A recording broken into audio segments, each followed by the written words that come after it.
Hello, Hola, Konnichiwa, Salaam, Ciao Namaste. Peace to all. This is Soulology, the science of the soul.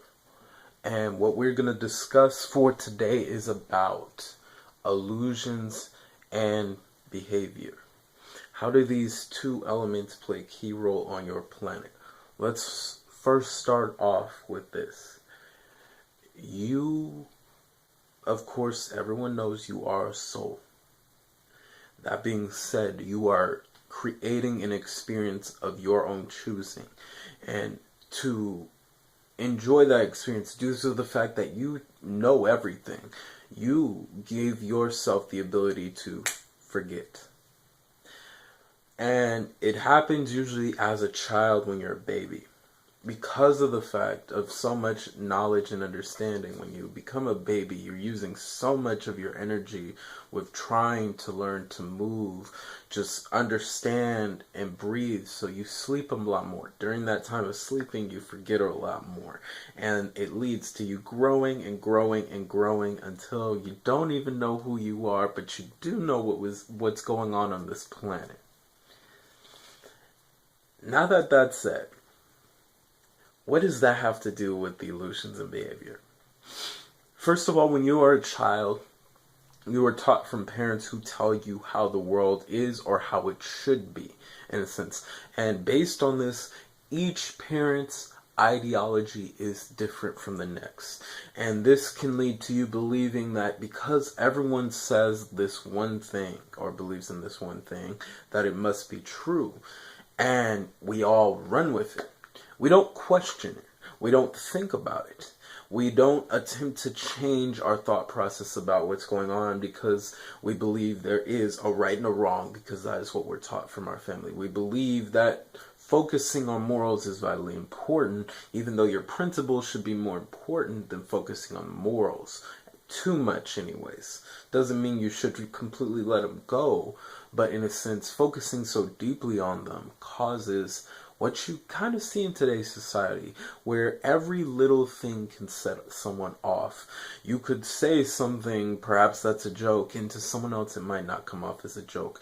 You have shirts. One shirt, for example, was a shirt that said boys will be boys, and it upset a lot of people and a lot of women.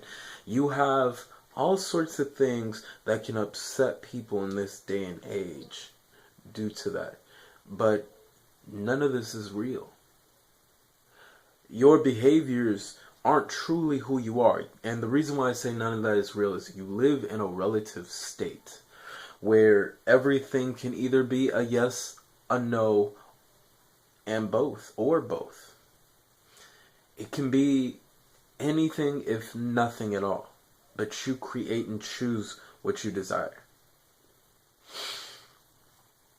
We've created in our world a society of beliefs of winners and losers, rights and wrongs. And because of that, we feel deeply that this is what works to help our world. The problem is that we don't seem to see the bigger picture, that it does not help the whole. It helps out a few, a small group, a small cluster of people, but not the whole. So our belief system tells us that in order for you to make what you desire in life, you have to be a winner. You have to make that type of money. You have to earn that type of income. You have to be just like those people to be big. Otherwise, you're just another loser. That is the thought process. However, this is false. This is flawed.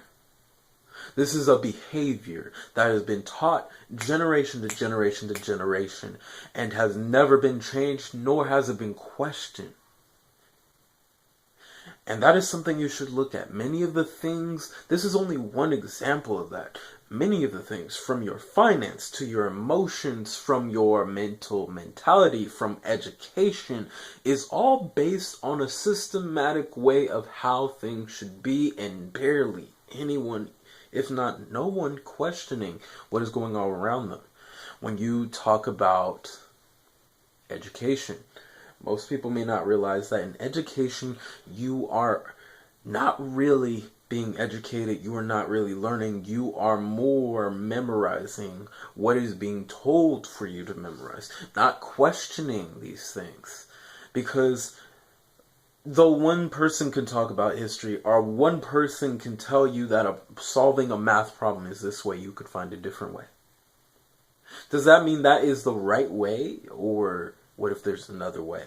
And that's the bigger picture of things, that there is a constant another way of how things are. And in your world, we've created our own nightmare. Due to what we, of course, see on the TV, what people say sometimes with their negative energy, you create that line of energy that allows you to believe that that is what is true. But the funny thing is, it's not. You create your own hell, you create your own heaven. It's a choice. You are the master of your ship. You simply have to set sail and guide the ship to where you desire to go, the destination you desire to be at in your life. No one can change that. No one can disrupt that. You are the only one who can change, create, or disrupt that. Of course, however, if you do nothing, then yes, it'll be left to whatever's around you to change it. But the same way, in the same thought process as that, you are still changing it. Whether you are consciously or unconsciously thinking about it.